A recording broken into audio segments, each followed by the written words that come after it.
আসসালামু আলাইকুম। এই মুহূর্তে কাজের চাপ অনেক বেশি। খামারের কাজের পাশাপাশি কৃষি কাজেও আমাদের অনেক বেশি সময় ইদানিং দিতে হচ্ছে।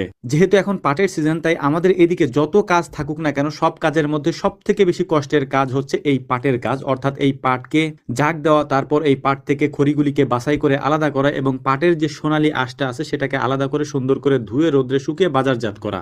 যেহেতু অনেকগুলি পাটের জাগ আমরা একসাথে এক জায়গায় দিয়ে রেখেছি, তাই প্রতিদিনই এই পাটের জাগগুলি চেক করতে হয় কোন জাগটা কোন দিন উঠবে। একদিন আগে চেক করে রাখার পরদিন সকালবেলা খুব ভোরে এই পাটগুলিকে নসিমনে করে আমরা নিয়ে যাই অন্য একটা গ্রামে। মূলত যেসব এলাকায় পাটখড়ির চাহিদা অনেক বেশি থাকে সেসব এলাকায় আমরা এই পাটগুলিকে দিয়ে আসি। তারা এই পাটগুলিকে বেছে এখান থেকে খড়িগুলিকে রেখে দেয় এবং পাটগুলি আমরা নিয়ে আসি। আগের দিন যেহেতু আমরা পরীক্ষা করে রেখেছিলাম আমাদের একটা জাগ আজকে উঠবে, তাই ওই জাগের পাটগুলিকে আমরা কিনারে নিয়ে এসেছি। আনার পর এটাকে আমরা উঠিয়ে আমাদের নসিমনে করে সাজিয়ে নিয়ে যাচ্ছি ওই এলাকায় যেখানে আমরা এই পাটগুলিকে বাছতে দিব। পাটগুলি দিয়ে আসার পর আমাদের হাতে কিছু সময় থাকে, এটা ডিপেন্ড করে পাটের পরিমাণ কত। যদি বেশি থাকে তাহলে বেশি সময় লাগে, আর যদি কম থাকে তাহলে অল্প সময়ের মধ্যে এই পাটগুলিকে নেওয়া হয়ে যায়। অর্থাৎ এই পাটগুলি থেকে খড়িগুলি বাছাই করা হয়ে যায়। পাটগুলি দিয়ে আসার পর অল্প কিছু পাট আমরা রেখে দিয়েছিলাম এখান থেকে খড়ি বাছাই করার জন্য। যেহেতু আমাদের খড়ি আর নেওয়া হবে না, মানে যে পাটগুলি আমরা দিয়ে এসেছি ওই পাটগুলি খড়ি তো আমরা পাবো না, তারা রেখে দিবে এবং শুধুমাত্র পাটগুলি আমাদেরকে দিবে। তাই অল্প কিছু পাট আমরা রেখে দিয়ে এখান থেকে খড়িগুলিকে বাছাই করছিলাম। পাট থেকে খড়িগুলিকে এক এক অঞ্চলে এক একভাবে আলাদা করা হয়। আমাদের এখানে মূলত মহিলারা এই কাজটা করে থাকেন, তবে পুরুষ লোকরা এই কাজটা তেমন একটা করেন না। অল্প কিছু